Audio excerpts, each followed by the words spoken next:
প্রিয় দর্শক, আসসালামু আলাইকুম। দর্শক, আপনাদের প্রীতি শুভেচ্ছা জানিয়ে শুরু করছে আমাদের আজকের প্রতিবেদন। তো দর্শক, দেখতেই পাচ্ছেন আমাদের সামনে খুবই অসহায় এক মেয়ে দাঁড়িয়ে আছে। তো আমরা গল্পটা শুনবো যে আপু কেন আমাদের ইউটিউবের মাঝে আসলেন, তিনি কি বলতে চান। আপু আসসালামু আলাইকুম, ওয়ালাইকুম আসসালাম।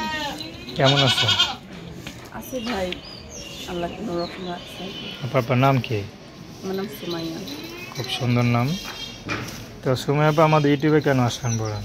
ভাই, আপনার ইউটিউবে আইসি, অনেক কষ্ট করে আইসি। যদি ভালো একটা মানুষ পাই, যদি আমার বিয়ে শাদি করে, যদি আমার দায়িত্বটা নেয়। আচ্ছা, বিয়ে শাদী হয় নাই? জি না, বিয়ে শাদি হয় না। কেন হয় না? গরিব, কালো, টাকা পয়সা নাই, এই জন্য বিয়ে শাদি হয় না। আচ্ছা, খারাপ লাগে না? খারাপ তো লাগে ভাই, খারাপ হলে আর লাগলে আর কি হবে। বাবা কি করে? বাবা বিয়ে করে অনেক আগেই চলে গেছে। মা আছে? মাও নানি বাড়িতে থাকে, বিয়া বইছে, আমার খোঁজ খবর লাই না। আচ্ছা, তো সবাই তো ইউটিউবে আসলে নতুন জামা কাপড় পরে আসে, তো আপনার পুরান তেনা একটা জামা কাপড় পরে আসছেন কাউন্টারে। ভাইয়া, কারণ কি যে আমার কেনার মতন টাকা নাই, পয়সা নাই, কে কিনা দিব। দাদিরা ছিল, তাও মারা গেছে। এখন ছোট বোনটাই নিয়ে থাকি। নিজের দুই বেলা দুইটা খাইতেই পারি না।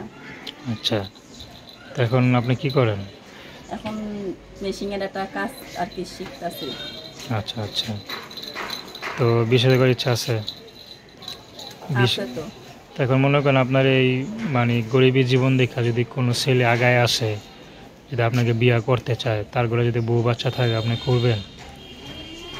সেটা তো করবো। সেরকম যদি মনের মানুষ পায়, যদি আমরা বিয়ে শাদি করে, তাহলে আমি তার কাছে বিয়ে শাদি করবো। মানে আমি একটা সুন্দর জীবন চাই। আচ্ছা, তো দর্শক, আপনারা সুমাইয়া না? জি। তো তার নাম্বারটা 01871537265। আমি নাম্বারটা আবারও বলছি, 01871537265।